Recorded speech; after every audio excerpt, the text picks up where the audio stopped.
This is the Association for Theater and Higher Education Conference. I'm Elise Levine, Academic Marketing Director for Bloomsbury Academic and Professional. Let's start our tour with the booth. This is the first time that we shared half a booth with the Macmillan academic team. And all of the titles were mixed in without regard to particular imprint or company to make it easier for the professors to see what we had available. And we tried a lot of different configurations of books and categories just to see what worked best and to see what people were drawn to. Here you're looking at an overview of some of the New Mermaid series, and up at the top you see the Ardent Shakespeare, followed by the more modern playtext with the anthologies. And as we swing around to the aisle side of the booth, we had an entire table set up with about a dozen different titles that we were selling as exam copies for a nominal fee of $3 each. And this was a great draw for anybody coming into our aisle. They immediately saw that the books were $3, and not only would they stop and see what was of interest to them, but invariably they would call over a friend to come also and look at the books and get a free coffee mug and pick up the catalog. And it was just a really good opportunity to talk to the professors and to see very clearly what the trend lines were of titles that were of interest to them, and I'll give more detail on that in my written report. ATHE rotates between New York, Chicago, and Los Angeles, and this year being on the West Coast, the attendance, particularly in the exhibits, was really low and tended to skew much more towards the practitioner side of the list. And you can see even from this brief clip that the ranks of the attendees were swelled by a lot of grad students and performing arts students who came down to the exhibits. So when the show is on the West Coast, there's limited potential for course adoption, and that's something that would factor into our decision to exhibit on the West Coast in the future. A lot of the anthology publishers who exhibited last year in New York did not attend this year, but I took some footage of some of the competitor booths. You're looking now at the Routledge booth, just to give us a sense of how they're packaging their content and what they're highlighting for this conference.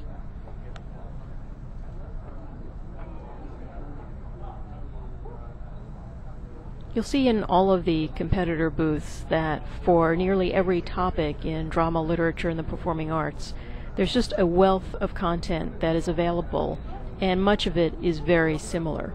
And so I hope you can see in the context of this exhibit from the perspective of a professor that is really critically important for us as a publisher to make sure that we have very clear product differentiators.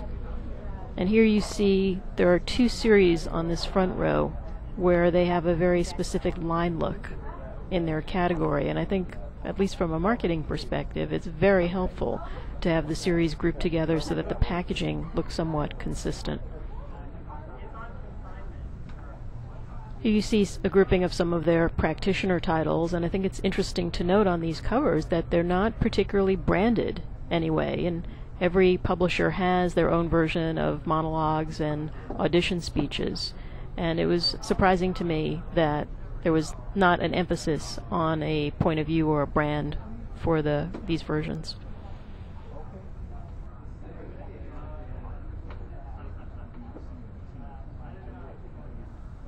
This is Theater Communications Group, and this booth is notable because they got one of their authors to do a session at ATHE, and right after that session they did an autographing and quickly got probably 20 or 30 people into their booth to buy the book or talk to the author, and it was a really good promotional opportunity and something that we need to pursue and start networking to make sure that our authors are on future programs for this conference. Diversity is a common theme at any American educational conference. This is an anthology of Middle Eastern American drama literature, and this next sequence shows not only some of the diversity that you would find commonly at American publishers, but what I would consider a trend towards a very narrow focus in this category. This is a collection of theater from the hip-hop generation.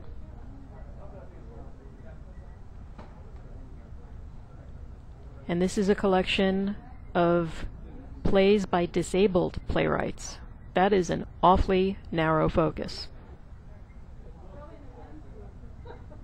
And then you see some of the more common anthology themes, African American plays, and then right next to it, Asian plays.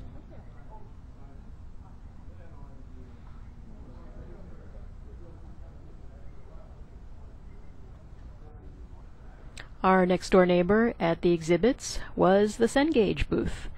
And so I have this brief sequence just for old time's sake, but to also show that they did not do any promotion at this conference.